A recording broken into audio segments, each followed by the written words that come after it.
first, it's a good day to be a Steelers fan. And it has been a divisive last 24 hours among Steelers Nation. I understand that.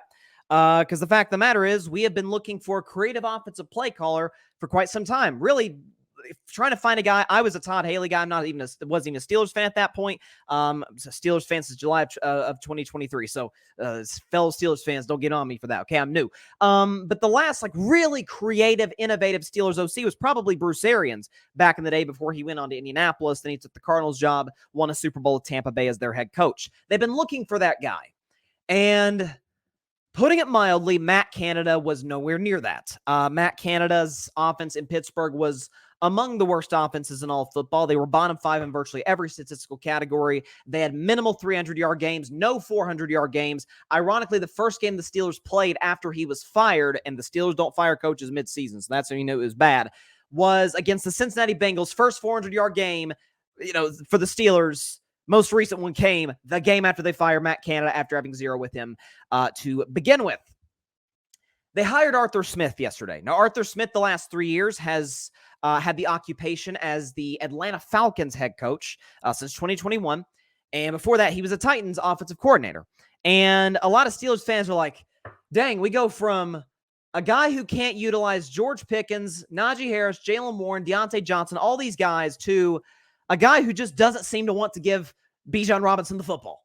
It's just really weird. Or throw the ball at Kyle Pitts, however, wherever you lean fantasy-wise in terms of who you got for your football team.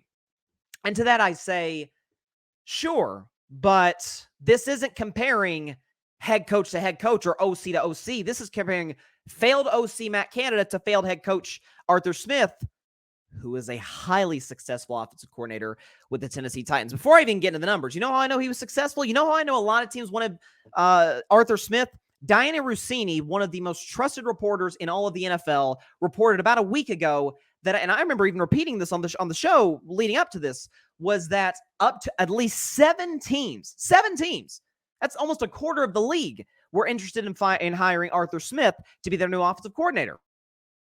Obviously, Pittsburgh was one of them, or maybe they were an additional one, and we were the lucky bidders. Arthur Smith is now the OC of the Pittsburgh Steelers. So this isn't a situation where nobody's really interested. It's not like some of Belichick's assistants where nobody's really in line to hire them, but because they're loyal to Bill, Bill's loyal to them, they're sort of fall in line into that hierarchy in New England. They'll just work.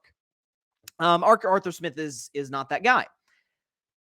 If you think about Arthur Smith in Tennessee, and I thought for certain that Mike Vrabel was going to get hired this cycle, and he may still get hired, but that it was going to be sort of like a package deal. You were going to get Arthur Smith as your OC along with Mike Vrabel, who we know is a tremendous head coach, had success in Tennessee before they, in my mind, wrongly fired him.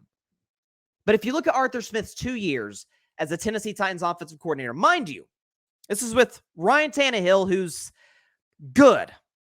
He's fine. He can be good. He can be very good some days. He can be horrible some days. He is like Ryan Tannehill, peak Ryan Tannehill, is the definition of an average quarterback. But you can win games. They got to an AFC title game with him. I'll get into Tannehill, but the Titans' numbers offensively in the 2 years that Arthur Smith is there. Here you go. This is what they look like, okay? And obviously all graphics are provided by my man Alfred Parsar Jr. of the Grid Network. Shout out to Alfred. That's my guy.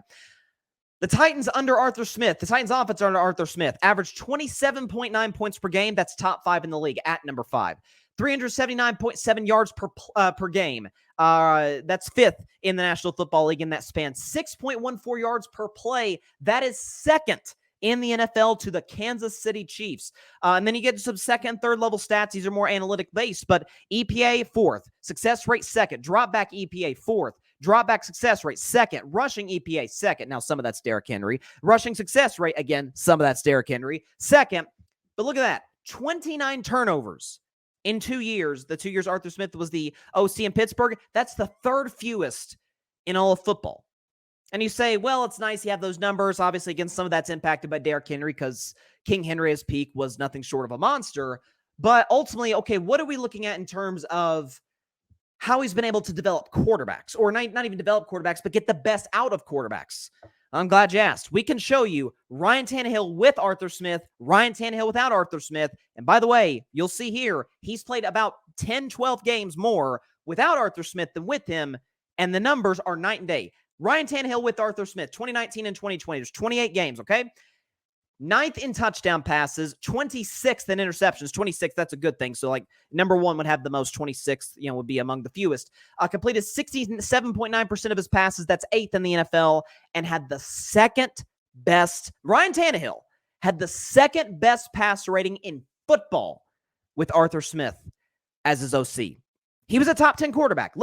Do any of us believe Ryan Tannehill, even a couple years ago, 2-3 years ago, was a top 10 guy? Maybe you had people on the fringes who believe that. I always thought he was good, productive, far from top 10. 9th in touchdowns, 26 in picks. And again, that's in a good way. 8th in completion percentage, number 2 in passer rating. I think Brady or Breeze was number 1. Then we could show you Ryan Tannehill without Arthur Smith. That's 11 more games that he's played since Arthur Smith went to Atlanta. He went from, we can check the numbers here. He went from 9th in touchdown passes to 25th in touchdown passes in that span. He went from 26th in picks, so like bottom 10 in the league, to 14th in interceptions, tied for 14th. He went from a completion percentage of about 68%, which was 8th in the league, to 65.5%, which is 18th in the league. And he went from a passer rating that was 2nd at 112 to the high 80s. 26th. He was literally a different quarterback without Arthur Smith. Now, some Steelers fans would say, well, that's good news for Kenny Pickett. Well, it might be if the Steelers decide to roll with him as the full-time guy. I don't believe they should. I think we have too much quarterback talent in this upcoming draft to roll the ball out a third year with Kenny Pickett. I mean, we've seen the limitations there, and I like Kenny. I think he's a productive, low-end starter, high-end backup type guy, and some of his lack of success was due to Matt Canada. But I saw Mason Rudolph come in and drop 30 over Cincinnati, another 30-point game over Seattle, and for what it's worth, kept it competitive against a Bills team that America loved. Kenny Pickett couldn't do that. This is why I said, coming into this offseason, I said this is the most important offseason of Mike Tomlin's career. When it was announced that he was going to stay, he's going to be retained as the Steelers head coach, I was like, okay, great.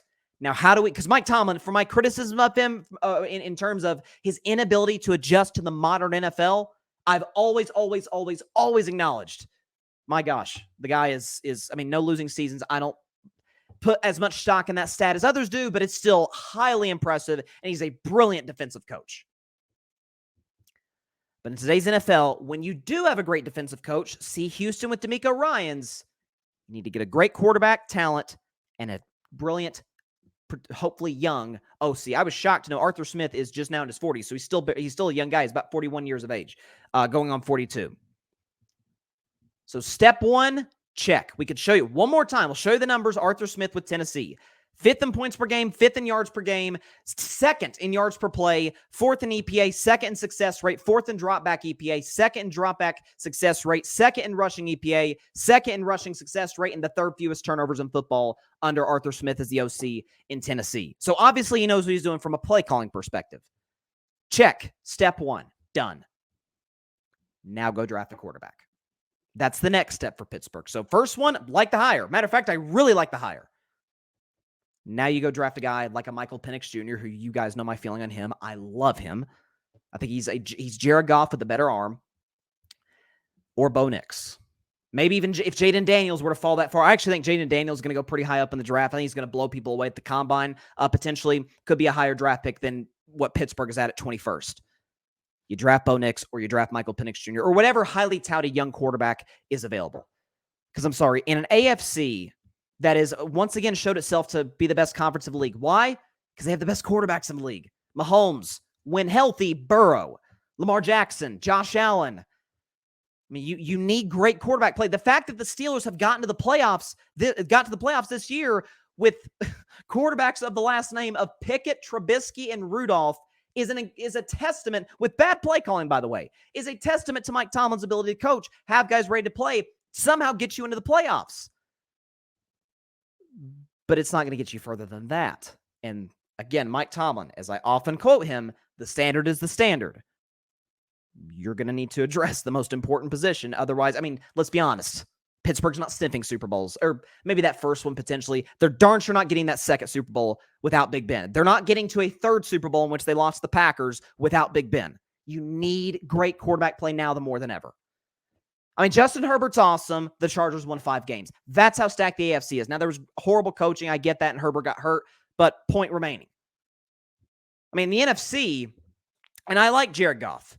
You can get to an NFC title game and potentially win it with Jared Goff at quarterback.